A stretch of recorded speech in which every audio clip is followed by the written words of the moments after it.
भगवान बृहस्पति देव की जय हो। प्रिय भक्तों, आप सभी को अपनी यूट्यूब चैनल पूजा धार्मिक कथा में हार्दिक स्वागत है। आज हम प्रस्पान करेंगे गुरुवार व्रत कथा यानी बृहस्पतिवार व्रत कथा। बृहस्पतिवार का दिन भगवान विष्णु को समर्पित है। कहते हैं कि जो व्यक्ति हर गुरुवार भगवान विष्णु की पूजा करता है और गुरुवार की कथा सुनता है, गुरु बृहस्पति की और भगवान विष्णु की कृपा से उनकी सभी परेशानियां दूर हो जाती है। लेकिन गुरुवार की व्रत कथा और पूजन के कुछ नियम हैं जिनका बहुत ही सावधानी से पालन करना चाहिए। बृहस्पतिवार के दिन सूर्योदय से पहले ही उठें और नित्य कर्म से निर्वृत होकर पीले रंग के वस्त्र पहने। उसके बाद पूरे घर में गंगा जल छिड़कें। उसके बाद पूजा घर में श्री हरि विष्णु की मूर्ति या चित्र स्थापित करें। फिर पीले रंग के गंध पुष्प और अक्षत चढ़ाएं।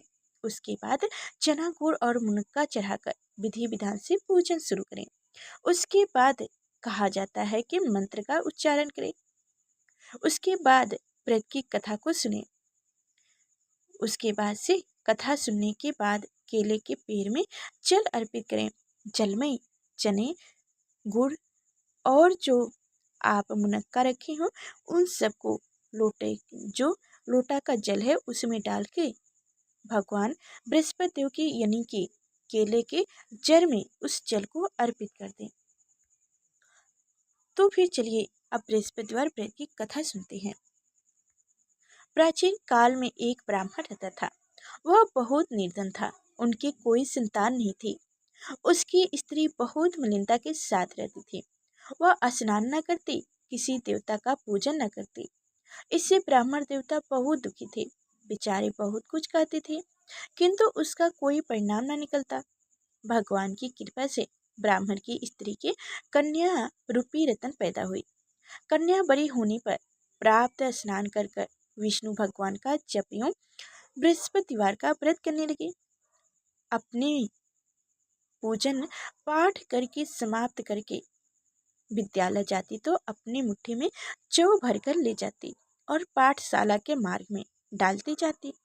तब वो जौ स्वर के हो जाते। लौटते समय उनको बीनकर घर ले आती। एक दिन वह बालिका सूप में उस सोने के जौ को फटक कर साफ कर रही थी कि उसकी माँ ने देख ली और कहा, हे बेटी, सोने के जौ के लिए सोने का सूप भी तो होना चाहिए। दूसरे दिन बृहस्पतिवार था। उस कन्या ने व्रत रखा और बृहस्पति देव से प्रार्थना करके कहा, मैंने आपकी पूजा सच्चे मन से की हो तो मेरे लिए सोने का सूप दे दो। बृहस्पति देव ने उनकी प्रार्थना स्वीकार कर ली। रोजाना की तरह वह कन्या जौ फैलाते हुए जाने लगी। तब लौटकर जौ बीन रही थी तो बृहस्पति देव की कृपा से सोने का सूप मिला। उसे वह घर ले आई और उसमें जौ साफ करने लगी, परंतु उसकी माँ का वही ढंग रहा। एक दिन की बात है कि वह कन्या सोने के सूप में जौ साफ कर रही थी। उस समय उस शहर का राजकुमार वहां से होकर निकले।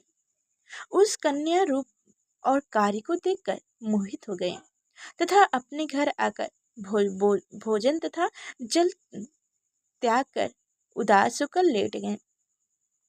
राजा को इस बात का पता चला तो अपने मंत्रियों के साथ उनके पास गए और बोले, हे बेटा, तुम्हें किस बात का कष्ट है? किसी ने अपमान किया है अथवा और कोई कारण हो तो मुझे कहो, मैं वही कार्य करूंगा जिससे तुम प्रसन्न हो जाओ। अपने पिता की बात सुनकर राजकुमार ने बोले कि वाह, मुझे किसी प्रकार का कोई दुख नहीं है, मेरा कोई अपमान भी नहीं किया है, परंतु मैं उस लड़की से विवाह करना चाहता हूँ जो सोने के सूप में जौ साफ कर रही थी। यह सुनकर राजा आश्चर्य में पड़ गए और बोले, हे बेटा, इस तरह की कन्या का पता तुम ही लगाओ, मैं उनके साथ तेरा विवाह अवश्य करा दूंगा। राजकुमार ने यह उस लड़की के घर का पता बतलाया। तब मंत्री उस लड़की के घर गए और ब्राह्मण देवता को सभी हाल बताए।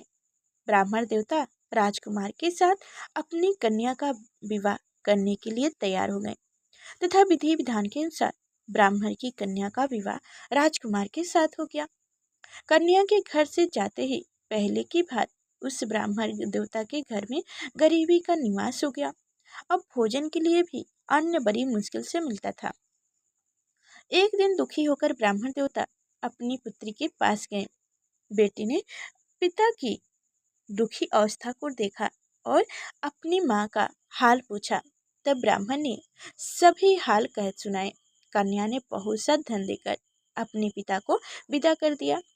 इस तरह ब्राह्मण का कुछ समय सुखपूर्वक व्यतीत हो गया। कुछ दिन बाद वह फिर वही हाल हो गया। ब्राह्मण फिर अपनी कन्या के यहाँ गए और सारा हाल कह सुनाए।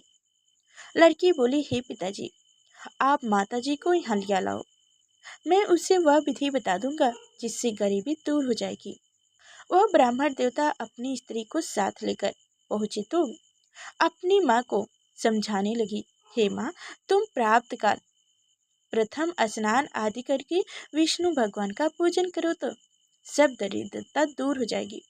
परंतु उसकी माँ ने एक भी बात न मानी और प्रातःकाल उठकर अपनी पुत्री के बच्चों की जूठन खा लिया करती थी। इससे उसकी पुत्री को भी बहुत गुस्सा आया और एक रात को कोठरी से सभी सामान निकाल दिया और अपनी माँ को उसमें बंद कर दिया। प्राप्त काल उसे निकाला तथा स्नान आदि करा के पूजा पाठ करवाया तो उसकी माँ की बुद्धि ठीक हो गई और फिर प्रत्येक बृहस्पतिवार को व्रत रखने लगी। इस व्रत के प्रभाव से उनके माँ बाप बहुत ही धनवान और पुत्रवान हो गए और बृहस्पति देव जी के प्रभाव से इस लोक के सुख भोग कर स्वर्ग को प्राप्त हुए। बोलो बृहस्पति भगवान की जय हो। बोलो बृहस्पति देव की जय हो। विष्णु भगवान की जय हो। तो आप सभी को हमारी कथाएं कैसी लगी कमेंट बॉक्स में ज़रूर बताइएगा और लाइक कर चैनल को सब्सक्राइब करना ना ही भूलिएगा। फिर मिलेंगे अगले नेक्स्ट वीडियो में, तब तक के लिए धन्यवाद।